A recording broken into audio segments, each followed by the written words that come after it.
Hello, everyone. I'm Bo from Brutal Commentary, and today I'm going to be breaking down our next matchup for UFC London. Honestly, from this point onward, a lot of the fights are going to be a lot more interesting. Granted, some of them are a bit easy to pick in the main card, but definitely this is one of the best fights on the card, period, and one of the most intriguing to talk about. We have Nathaniel Wood taking on Losene Keita. This is one of those fights where when you look at it, it feels incredibly close, very competitive. I don't care what the odds say. This is going to be a competitive fight. As you can make a very real argument for both fighters. You got Nathaniel Wood, very experienced in this game, well-rounded UFC veteran at this point, very, very technical. Meanwhile, you got Keita, who is a former double champion in Octagon, both lightweight and featherweight, bringing athleticism, power, a bit of mystery to this matchup, as there is some intangibles here to look at. But looking at our two fighters, starting with Keita, he's currently 16-1 as a professional, 5-0 in his last 5 fights. As I said, he is the former 2-division champion in Octagon, and that's a pretty high-level European promotion. Where was it? Currently, or was the former featherweight and lightweight champion, and like I said, just very good, very clean striker, and a very, very good athlete. Now, looking at Nathaniel Wood, he's currently 22-6 as a professional, 4-1 in his last 5 fights. It says moving up to flyweight, as Wood was a former bantamweight. Not a bad bantamweight by any stretch, but he Wood, even at his smaller stature, seems to have found his home here at featherweight. Fooey. My apologies. My screen is acting up on me. But as I said, Wood's pretty good overall, and like I said, featherweight, it seems he's found his place in the division. Now, looking at Wood's last 5 fights, he had won a pretty close fight with Andre Fili, then lost to Muhammad Naimov, which I still think is BS to this day because Naimov cheated his ass, and I will never stop being mad about that. But since then, he's won on a nice 3-fight win streak. Beat Daniel Pineda at UFC 304, beat Morgan Charrier last September, and then most recently won a pretty close, somewhat controversial fight against Jose Delgado, where a lot of people thought Delgado won, but nonetheless, Wood was able to push back a very hyped prospect who was finishing everybody. This is going to be competitive. This is going to be an amazing fight. I am very much looking forward to this. But with that said, let's get down to the breakdown. Starting with Keita. Very intriguing fighter, right? Like I said, former double champion in Octagon, European promotion, all that.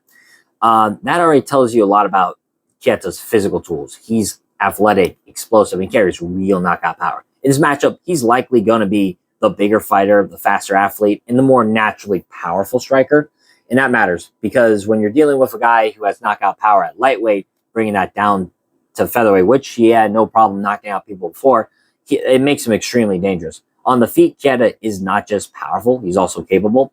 He's not wild, but more composed and composed enough to set up his shots. And when Keita lands, he lands with bad intentions. So his path to victory is very clear. Start fast, use the speed and power, and look to catch Wood early in exchanges. Now, looking at Nathaniel Wood, he's one of the most technically sound fighters in the featherweight division. He does everything at a high level, never really misses a beat, never really loses his composure. Most importantly, very good at blending it all together. What Wood really excels at is his boxing. He's very clean, very good at reading patterns, building combinations, and adjusting mid-fight. Wood is not just throwing strikes, he's thinking in there. And that shows over the course of the fight, like how he's able to pick apart Morgan Charrier, are able to weather the storm of Jose Delgado. It was able to put a beat down on Daniel Pineda. I know I'm talking about his last 3 fights, but that is important to show what I'm talking about. Daniel was has very high fight IQ. And that shows over the course of his fight because Wood also brings a level of well-roundedness that's important here. He can wrestle when needed. He can control positions, and he's comfortable fighting in multiple phases of the game. And, he has the biggest advantage. One of the biggest advantages in this fight is experience, UFC experience to be more precise. Wood has fought high-level competition multiple times in 2 different weight classes. He understands pacing, and Wood knows how to consistently win rounds. Now, there is an interesting X factor here. Weight class and cardio factor. Here's where it gets interesting. Keita has not fought at featherweight in quite some time. In fact, you look at his record, I believe it was not since 2023 was when he last fought at featherweight. Yeah, December of 2023. It's been a bit since he's last fought at featherweight. And now dropping back down, they could have a real effect, especially on his cardio. Remember, Keita was actually supposed to make his debut last September in the Paris card against Patricio Pitbull, but Keita missed weight for that fight, and so they had to pull it out. So that's a big question mark coming into this fight. Can he make the weight? And if he does, how does that affect him? Because if Keita comes out fast and explosive, but starts to slow down in the later rounds, the fight plays directly into Wood's strength, because Wood is the kind of fighter who builds as the fight goes on. He reads you, adjusts, and starts finding openings more consistently over time. And if he starts attacking the body, which he's very capable of doing, that could accelerate any potential cardio issues from Keita. So looking at it stylistically, this fight has sort of a feel to me where it's like early danger versus late control.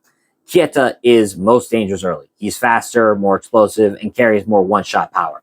Wood is more dangerous over time because he's more technical, more composed, and better at managing a full 3-round fight. So if Wood can survive the early storm and avoid getting caught clean, I see the fight likely start to tilt in his favor as it progresses. But overall, with the final assessment, this fight is dangerous for Wood because no doubt about it, right? Keita has the tools to hurt him. He's got the speed, he's got the power, he's got the explosiveness. But over the course of 15 minutes, I trust Wood's experience, technical striking, fight IQ, and ability to adjust mid-fight. And the weight cut question for Keita is very hard for me to ignore. So, for my official prediction, I'm going with Nathaniel Wood, and I'm going to pick him via decision in this fight. I think Keita is going to have some moments. He's very good, and I can't see him getting walked over by Nathaniel Wood. He's going to make it a fight, no doubt about it. And make it very tense if you're picking Nathaniel Wood like me. But I think Wood's composure, technical boxing, and ability to manage the fight should allow him to take over down the stretch. So, once again, I'm picking Nathaniel Wood, and I'm going to pick him via decision in this fight. But, with that being said, that has been my breakdown of this matchup. If you'd enjoyed this video, like, subscribe, leave a comment down below on who you think's going to win.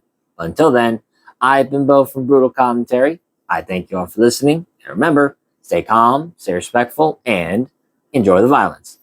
I'll see y'all next time.